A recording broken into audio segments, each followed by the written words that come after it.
I'm Travis Weaver, and you're listening to the Good People Podcast. Okay, ready to roll? I am. All right. A lot of times our elected officials can get a bad rap, fairly so sometimes. But there are also a ton of just really genuinely good and decent people in elected office or running for elected office. The Good People Podcast highlights those who are doing the good and selfless work of the American people. Today's guest is a candidate for state representative who is, in the 2 months he's been running, has already seen Illinois Democrats try to pull really every trick in the book to keep him off the ballot. Sure, they call themselves the Party of Democracy. Yeah, right. Jay Keeven is currently the city administrator in Troy, Illinois, but prior to that, he was a police chief in Edwardsville, and prior to that, he was a state trooper with the Illinois State Police, achieving the rank of major. So, without any further ado, the wise and talented Major, Chief, and soon-to-be Honorable Jay Keeven. Jay, welcome to the show. How are you? I'm doing wonderful, Travis. Thanks for inviting me. Yeah, I'm really excited to have you here. We're going to talk a little bit about your background in law enforcement, but something that struck me recently is the year before I got into elected office, so I was elected in 2022, a year prior to that, there were 0 cops, 0 law enforcement officers in the entire General Assembly of Illinois. Today, as we stand, there are 3. If you win your race and Aaron Porter wins his race up north, there will be 5 current or former cops or police officers in the state legislature.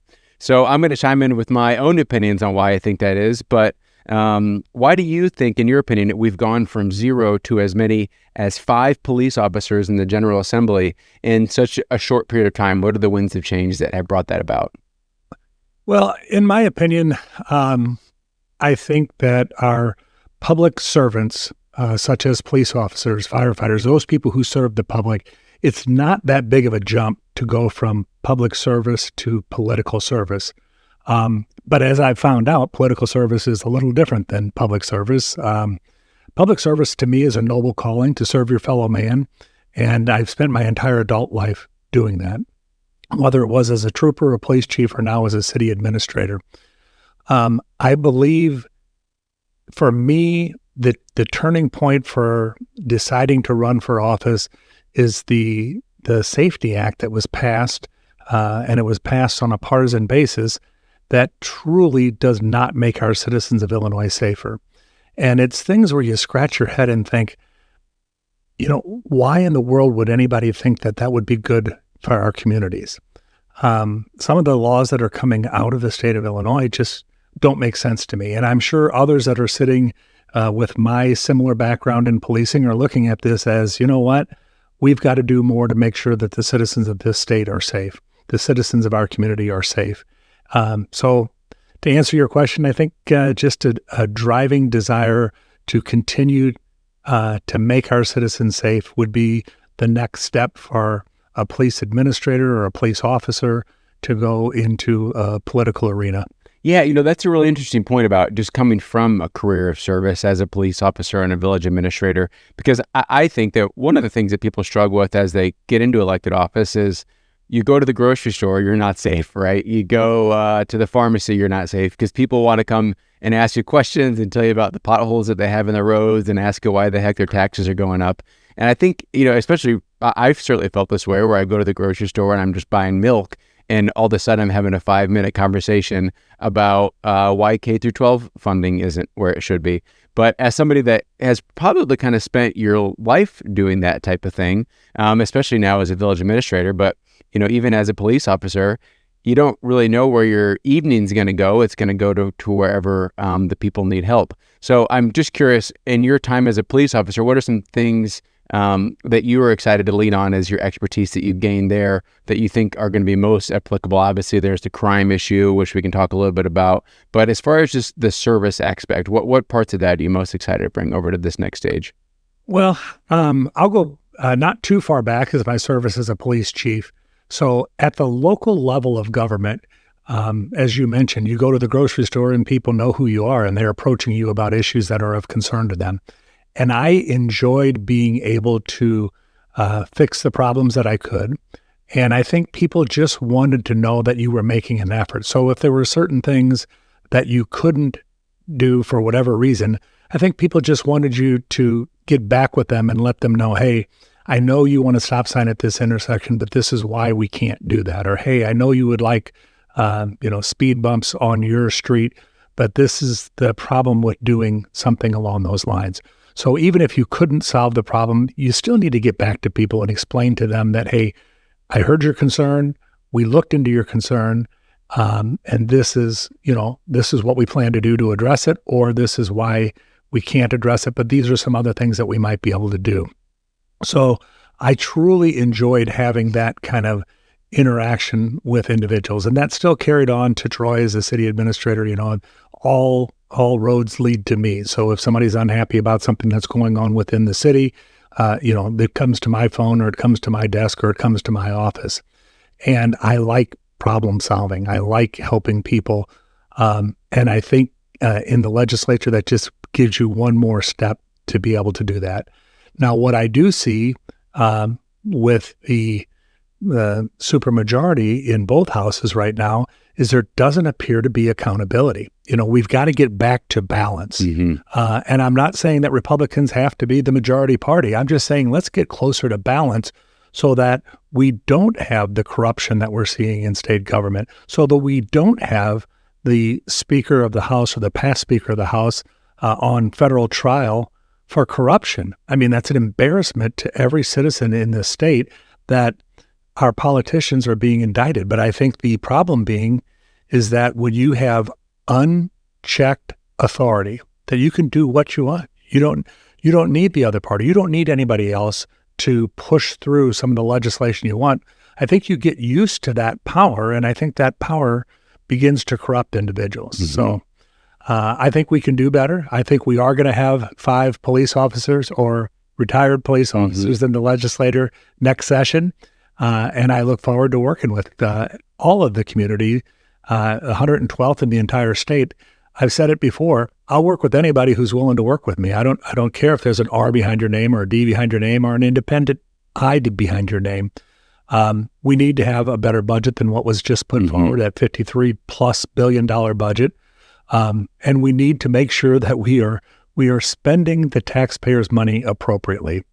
I remember as a young lieutenant when I was working on a budget with a district commander that I respected very much so.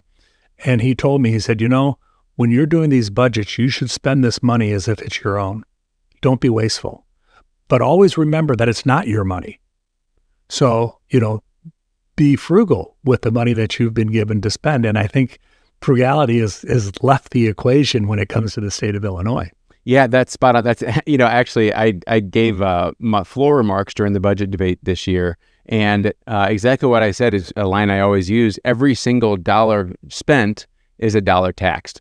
The government doesn't make anything. Every dollar that we spend came out of somebody else's pocket, which means every dollar that we spend was earned by the hard work that somebody else did.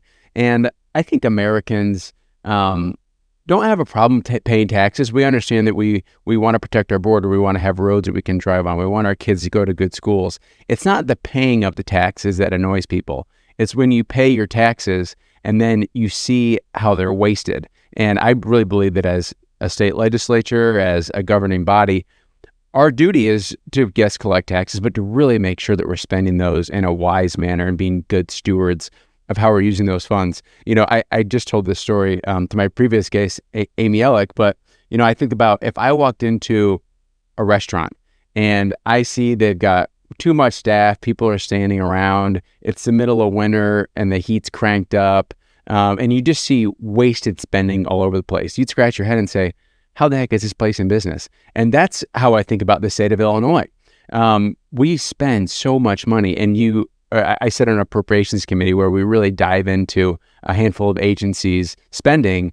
And when you have a $53 billion budget and they tell you they need to raise another almost $1 billion in taxes to cover the spending, we do not need to raise that to do that spending. I mean, we can find cuts in the budget, and it just pains me to know that whenever the conversation happens, it goes right to tax increases. There's never really that discussion of cost cutting. But before I get too far away, I did want to come back just because I've got some friends that are police officers, and I feel like everybody's got their own fair share of war stories that come to mind of things that they like to share. Especially when I was kind of prepping for this, I saw that you were on the the drug task force. I'm not sure if that included some undercover work. So I'm just curious for the listeners, any favorite police law enforcement stories that you want to share? Well, I have numerous favorite stories, but I'll tell you, we had some mid-level and some higher-level drug investigations. I was part of a group that worked hand-in-hand with the Drug Enforcement Administration on some federal drug cases. And one memorable case, we ended up stopping, one of our troopers stopped a gentleman driving a motorhome, and he had about a little over 800 pounds of cocaine in this motorhome. And it took us, as an investigator, my partner and I interviewed this guy, and it probably took 6 or 7 hours before he finally agreed that, he would deliver this cocaine to the intended target up in West Orange, New Jersey. But he said, there's no chance they're going to accept it because I'm going to be late. I've been here for 6 hours. There's no chance. And we ended up working with the Illinois National Guard, and we got a C5 Galaxy. We loaded that motorhome and that cocaine into a C5 Galaxy, and we flew to West Orange, New Jersey. Oh, my gosh. And we made that delivery, and we arrested a couple of individuals on the other end, which turned into what they called a trafficking kingpin organization. Wow. Which is a high-level, high-funding investigation. It was a Colombian group that was shipping cocaine into town. And it was an interesting investigation. We went back for court when they found that our officers were all there and ready to testify. They all pled guilty, and Wow. It led into a bigger investigation. It was a fun case to work, but what we're seeing today, it doesn't take 800 pounds to hurt society. I mean, the fentanyl problem that we see right now is just out of control. I mean, a hundredth of a gram can kill an individual. And we're not addressing the drug problem as we should, in my mind's eye. We're never going to arrest our way out of the drug problem. I mean, I've said that my entire career. It's going to take education. It's going to take a better presence at our border. I mean, we can't just have open borders and expect that the drugs aren't coming with the individuals. Again, the open border, not necessarily a state issue, but the fact that Illinois decides that we want to be a sanctuary state, now our citizens are paying for those folks that are coming across that border, and some of them, we have no idea who they are. But we're paying the tab for them here in Illinois to the tune of, a couple $100 million now. Yeah, well, we do over $1 billion a year in free healthcare for illegal immigrants. We're not talking about people that are immigrants that have a green card, that have followed the rules and done things the right way. People break the law, and then our taxpayers, who are already overburdened, are on the hook for $1 billion a year to make sure that they have free health care when our own citizens don't even have that. And then on top of that, you have the free housing that we provide and the money in the budget that the governor has for a brand new welcome center for them. And, you just got to scratch your head and kind of say, what's the end game here? Because I really believe that we as Americans and we as Illinoisans are compassionate people. But when you have a president that says the border's closed, and they kind of winks at the camera and as a message to say, but come on in. I mean, the United States is 3% of the world's population. We cannot afford to have, if another 1% of the world's population comes here, our population is screwed by a third. So we've got to have a closed border because we can be as compassionate as we want, and it's not going to be something that we can really have the means to address.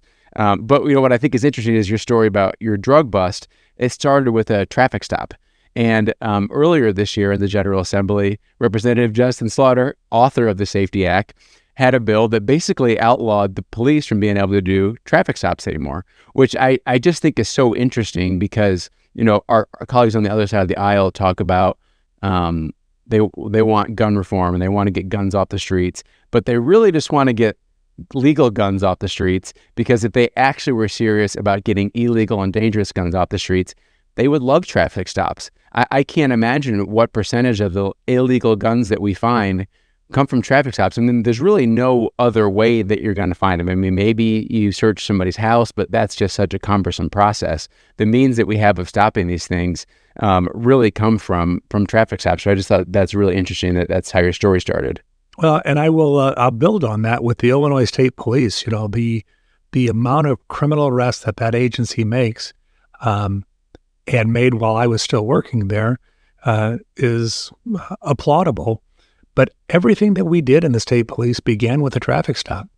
I mean, my local friends that were police officers when I was a trooper, they say, "Oh, you traffic cops, you guys are writing speeding tickets and seatbelt tickets and, improper lane usage tickets."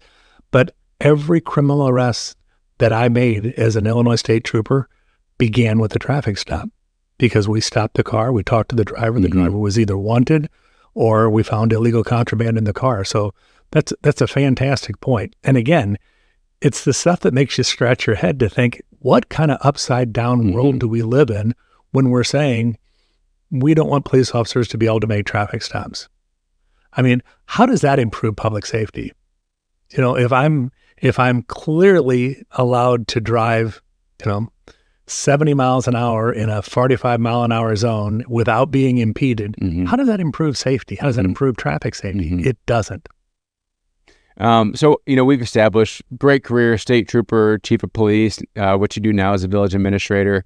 So I'm sure you have a pension. Why not just buy a boat, go down to Florida, fish, enjoy the rest of your years? Why get into this? Because, I'm sure at this point in your life, you probably see a fork in the road where you can either have the easy life, but you're not choosing to do that. Instead, you're choosing to go deeper into public service and make a difference. So why choose this fork in the road? Travis, that's a fair question, and I've asked myself that. Matter of fact, I asked myself that when the House Democrats pushed through the bill to kick me off the ballot. My bottom line answer to that is I think I can do more. At every step of the way, when I moved through the ranks of the state police, I always thought, at the next rank, I can have greater impact. When I came to Edwardsville, it's like, as the police chief, I can have local impact. I can have a community to serve. The state police, when you talk about our community policing, our community were other police departments. We really didn't have this is my city, this is my town that I serve.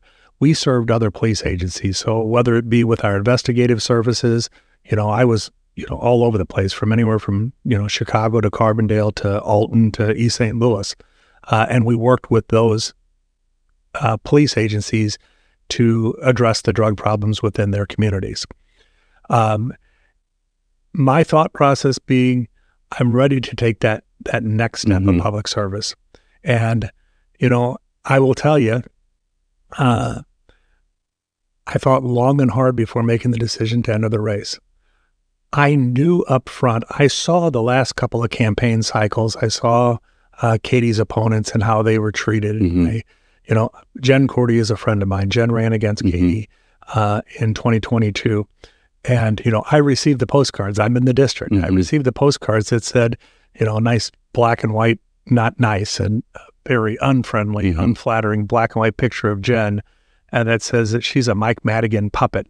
So Mike Madigan. She's a Republican who's a puppet for the Democrat speaker. The Democrats are saying, yes. And so there doesn't have to be truth in what they say. Yeah. And as I'm looking at that, and I'm talking with, I have 2 adult daughters and a 17-year-old son and my wife, and we sat down and I said, hey, they're going to say some very unflattering things and they don't have to be true. Just like any candidate, I was vetted. I've been married to the same woman for 30 years who I love deeply. I have 3 wonderful children. Never cheated on my wife. I don't have a drug problem. I don't have a financial problem. So they're not gonna find issues. Yeah, but they don't have to be truthful, which just makes me cringe to think that if I said something untruthful about you and you could prove that it harmed you and you're not a politician, you could sue me for slander. If you are a politician, you can't. I mean, what kind of world do we live in where people just make stuff up? And I know it's going to happen. Yeah. What I didn't think would happen is that they would try to just annihilate me from being even able to be on the ballot. Now, granted, we won that victory, and thanks to Annie Fry's show and her listeners, and thanks to our social media and the voters in the 112th that said, "Hey, enough is enough. This is just unfair." I mean, it was amazing. I was, when you walk a district, and I know you've walked districts, I would get off work of the evening and I'd try to walk for, 2 hours before dark and get my petition signatures. And on an average evening in an hour and a half to 2 hours, I could get about 15 signatures. I had about a little over 300 signatures going into that Wednesday night when the House rammed that bill through and pushed it to the Senate. The next day, we did a drive-through petition. Annie helped advertise it. We advertised it on social media. We got somewhere between 400 and 500 signatures in 4 hours. So I think people have had enough. I think we're going to win this district because they've said enough's enough of the shenanigans. Let's get back to common sense. And that's all it is. It's not hard. It's common sense. If you're scratching your head wondering why would they do that, they probably shouldn't have done it. Yeah. And the worst thing about it, so I guess for the listeners, a little background, about a month and a half ago, we found out right before we were going to vote on this bill that the Democrats are pushing this really kind of wonky initiative where there's these 3 non-binding questions that go on the ballot. You know, for example, one of them was, should we have a millionaire's tax to alleviate property taxes? People will on the ballot vote yes or no, but that doesn't really mean anything. It's basically just a statewide poll. So they had these 3 ballot questions, and then on top of it, this bill that they called this ethics bill, which was going to eliminate candidates from being able to get appointed onto the ballot. So the way that it works where you get on a ballot, you can get on it 3 different ways. You can either circulate petitions and get on your primary ballot. You can win your primary ballot as a write-in candidate, or if nobody's on the primary ballot, then once that passes, you can be appointed, you can collect signatures and then be appointed onto that ballot. So for a little context, here we are this was March, April of 2024, and they're changing the rules of the election that's going to happen in November of 2024. And what makes it even worse is they don't change the rules for everybody. They only change it for state legislators. That's why we call it the Katie Stewart Protection Act, is because it only changed it for people like this one member they're trying to protect. So county board members, sheriffs, treasurers, any other person in the state that's not a state legislator can still get appointed onto the ballot. They just change it 5 months before an election to protect one of the members, and then the governor comes out and says, oh, we did this for ethics. Give me a break. If you really wanted to change it, which I think they had a fair point, maybe we're one of 2 states that do it this way. Okay, fine, change it for the next election. You don't change it in the middle of an election cycle. And, to be fair, I know Katie. I like Katie. She's voted for my bills, and I'm sure I voted for some of her bills. I think she's a good person. I think she's well-intended. But you don't need to look any further than the bathrooms bill, which allows men and women to go in the other people's restrooms, to know that she's legislating more like somebody who represents Wrigleyville or the West Loop, probably not so much what the desires of the folks are of Madison and St. Clair counties. Yeah, I think the bills that Katie's putting forward are so out of touch with the 112th district. We are kind of more conservative than that. And you say men and women using the same bathrooms. I remember as a city manager, we were questioning that bill when it was being pushed through. And it was made clear to us that, hey, this is for businesses that want to do it. It doesn't force anybody to do it. It's just if you want to do it. And it was for businesses. And lo and behold, the first business that does this is a school. And it's the Edwardsville High School and soon to be the Edwardsville Middle School. Know that. Katie's husband's the principal at the high school. There's no doubt in my mind that this bill for boys and girls sharing a bathroom was designed for our school district. No doubt in my mind. Although we were told it's for a business. If a business wants to do that, they're allowed to. They're not required to. And then our school district comes up and says, hey, we're going to be the first group that does that, or we're going to be the first entity that does that. As I'm knocking doors, that's a big issue for people. Oh, I'm sure. I mean, say what you want about me, do what you want to me, but if you impact my children, there's a problem. And that's what I'm getting from voters in this district, is that my children don't feel safe in Edwardsville. They don't feel safe in the restroom facilities as they are now. I'm being told by many people. And so in order to solve that problem, we're going to have shared bathrooms for boys and girls in not only the high school, but Lincoln Middle School as well. That's the plan. And again, it's upside down. I thought it couldn't get any kookier than putting feminine hygiene products in the boys' bathrooms in the schools. Yeah. But it got kookier. And again, I keep telling people, common sense. If you're scratching your head thinking that doesn't make sense to me, it doesn't make sense to anybody else either. Yeah. But again, being progressive is wonderful, but I think you can get too far and get too over your skis, if you will. And I think Katie would be fine serving the people up north in northern Illinois, far northern Illinois. But I think she's out of touch with the district down here. Yeah. You know, my the guy hosting my campaigns, he likes to say sometimes people's minds are so open that their brain falls out. And, you know, I do think, you know, we're guilty of it too. We get in echo chambers. But I think on that side, their echo chambers have just taken them so far away from reality. You know, it's funny you mentioned common sense. My campaign slogan for 2024 is Travis Weaver, a common sense conservative, because I think that's what people, left, right, blue, red, that's all they want. They say, I want my kids to learn. I want my kids to learn math, reading, writing. And by the way, you know, the Democrats have traditionally been the party of lower income and minorities.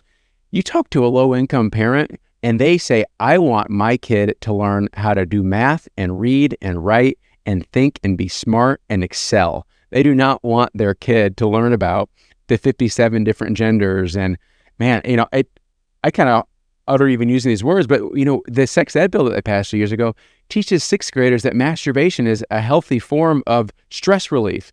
And I just think we have gotten so far away from common sense that should not be entering the, you know, the school's initiative. Their goal should be to how do we raise kids to have successful lives, to be prosperous in their life.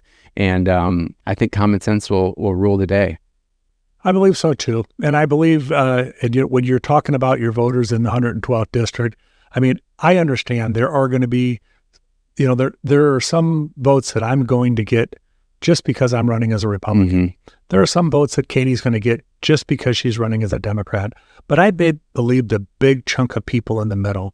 And I'll tell you, as a voter, I voted for Republican and Democratic candidates my entire life. You know, I've always done my research on candidates, and I've gotten to a ballot before where I've looked at two names and I don't know either one of them because I didn't look into that race. I'll skip it. I won't vote just for the simple fact that, you know, I feel like I have to vote for that candidate. I research the candidates that I vote for. And I'm hopeful that if people research me, they'll see that, you know, I've lived a life of ethical leadership. Obviously, I support public safety. I mean, my entire life has been devoted to public safety. And I'm a fiscal conservative. I mean, going back to the feminine hygiene products in the boys' bathrooms, you know, if there is a biological girl who thinks she's a boy but wants to use the boys' bathroom and have feminine hygiene products there, I understand that process. Yeah. But there's a cost to that. So that small percentage of individuals that would fall into that category, what is it costing? And we'll never know that because just like many of the unfunded mandates that gets pushed out, the school districts are paying for this. And what we're hearing from SIU is that some of the boys or men that are using the bathroom have, you know, pulled the tampon dispensers off the wall or they've thrown them into the toilet and caused the clog, or they've thrown them into the trash. Well, then they have to be replaced. And there's a cost associated with that. And there's a cost associated with that with every school, not just the colleges, but every school that's now mandated to have feminine hygiene products in the boys' bathrooms. And we'll never know what that cost is. But if I had to guess, I'm going to say it's probably millions of dollars a year, but it gets passed on. And then you wonder why your property tax bill goes up because the school district, you know, and I don't begrudge them. You know, we live in Edwardsville. We have a good school district. And we have, in Troy, Triad, they have a good school district. Now, there's always room for improvement. And I think there's going to be, you know, I applaud the people who run for the school boards that really, you know, want to support the kids in the community, want to support the parents' rights of the kids in the community. But there's the property taxes that we pay, 2/3 of that goes to support your school. That's their source of revenue. Whereas the city administrator, you know, we have property tax and we get some sales tax and we get video gaming tax and we get the marijuana tax. The school districts they're kind of locked into that property tax. And when their cost of doing business go up because of unfunded mandates from the state of Illinois, your local property taxes go up. I will tell you, there's probably not one single person that lives in Edwardsville or Glen Carbon or Maryville or anywhere in Madison County that's going to say, oh, we should raise property taxes because we don't pay enough. That it's just disingenuous to say that we are going to pass laws that are going to cost these local taxing bodies more money to operate, but yet we're still for the taxpayer. Especially being so close to Missouri. I'm from Peoria, so it's a little different that we don't have such a competitive state right on our doorstep.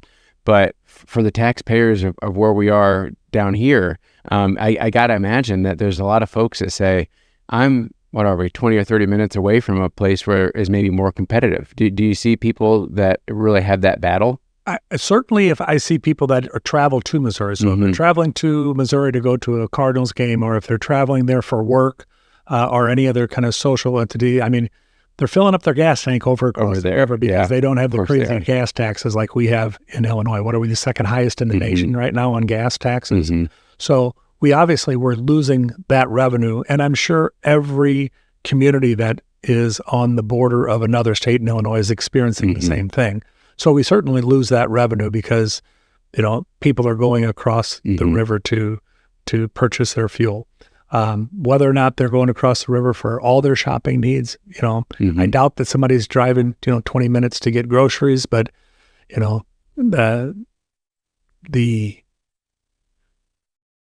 the taxes that we are paying in this district, and I'm sure throughout the entire state, are at issue. Yeah. And when I'm knocking on doors, people are telling me, hey, the cost of living's out of control. I'm dreading. I know my property tax bill is going to go up $1,000 this year. I know it. Yeah. And I'm dreading seeing that first bill, as I dreaded seeing my bill last year and the year before. And again, I understand. You mentioned it earlier. Taxes are necessary to provide a good quality of life for your citizens, but it isn't a blank check. It's no fun. It's not a piggy bank. And it seems like we're using that as a blank check to say, when I create my budgets for the city of Troy, the first thing I look at is, this is the revenue I have coming in. Yep. So I know I can't overspend my revenue. Yep. Well, in Illinois, I think they're saying, well, these are all the gee whiz things we want to do, and this is the pork spending that we want to spend, and this is the money we want to give in the legislative districts to our peers so that they can give out money. Yep. And then they say, oh, well, we don't have enough to cover that in the current tax rate, so let's figure out how we can raise taxes and raise fees. That's right. So that we can cover the spending. You got to look at what you have coming in first, and then see what you can have going out. So before I let you go, one last question. So let's say things go as we hope this fall, you win, you're in for, let's say, 6 or 8 years and you retire. As you would look back on your career, what would be some things that you would hope that you were able to accomplish? Before we sat down, I saw you got a teenage son walk around and a dog, and I'm sure part of it is legacy for your kids. But as you think about your platform and some things that you'd like to look back on your career and hope that you were able to be proud of, what were some of those things that you would hope to see? Well, and you mentioned 6 to 8 years because that's a great target, because I don't intend to do a full-time career as a legislator. If we can lower the tax burden on our citizens, if we can improve the education that our kids are getting in the schools at a lower cost, and I think we can, those are things that I'd like to see happen.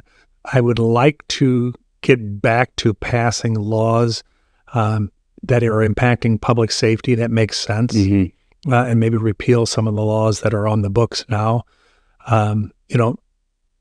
Public safety has been my entire life. So that's obviously of paramount importance to me. But the cost of living, I feel that. My neighbors and friends feel that. And those are the issues that they're talking about. Fortunately for me, Edwardsville is a safe community. Edwardsville was safe while I was the police chief here. And, my predecessor and the men and women that work for the police department, I have the utmost respect for them. And they provide a safe community. And most of our communities within the 112th are safe communities. But it doesn't take much for that to change. And we saw it recently in Troy with the Safety Act. We had 3 individuals from out of state that were falsifying driver's licenses, and they were getting people's financial information, and then they were charging up bills. And our police officers caught them. They arrested them, and they couldn't detain them. So they were turned loose. Now, I thought for sure we'll never see them again. They're from out of state, and who knows if they even are who they say they are. Well, a week later, our Troy police officers arrested them again for doing the same thing. Makes no sense to me. Now they have finally left town, and they've gone on, and I'm sure they're victimizing another community.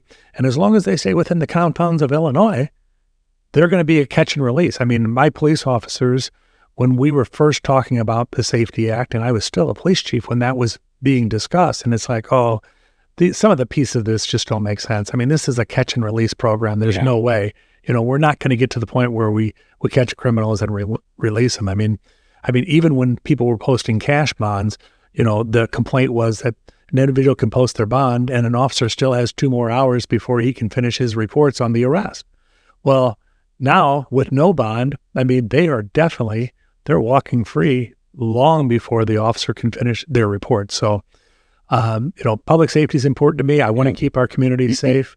I think for the most part, they are safe, but I tell you, it's a slippery slope. And when you keep turning people loose, it doesn't take too long for the criminals to figure out what the game is. Yep. And they're smart. They have a network, just like the police officers have a network, and they'll share that information. I'm going to share something with you that Tom Haynes, so Tom is our state's attorney here in Madison County. He's a good man. He's a great prosecutor. And he told me when I told him I was going to run for office, he said, Jay, and always remember, he goes, if you're fortunate enough to win election and go to Springfield, just remember that we should be punishing criminals and we should be empowering the taxpayer. Mm-hmm.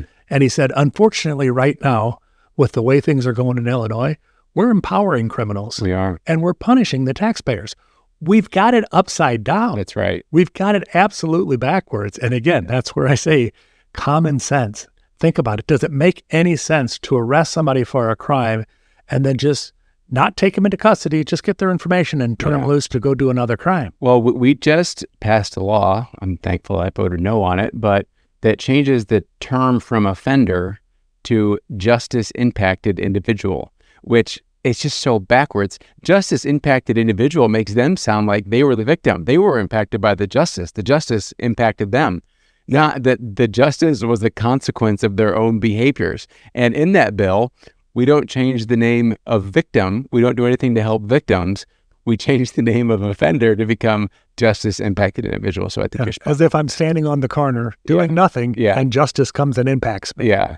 It makes no sense. Yeah. And I think, again, and as silly to me as that sounds, as a fiscal conservative, so now are we required to change all the farms in all the police agencies, in all of the probation offices, in all the state's attorney's offices? Once again, that comes at a cost. We're reprinting documents, hundreds of thousands, maybe millions of documents, to the tunes of millions of dollars that we're just pushing off onto some other entity to say, okay, well, you got to pay to change this because we don't want to offend an offender. We want them to feel like they've been impacted by justice. Right. Which, again, common sense. Yeah. Adjusted, impacted individual. Yeah. Makes no sense to me. Well, lower taxes, more safety, and retrenching towards common sense. I think that those would be 3 great things to look back on. Jay, it's been a pleasure. Thanks for joining me today. And I look forward to you joining us in Springfield this November. I'm Travis Weaver, and you're listening to the Good People Podcast.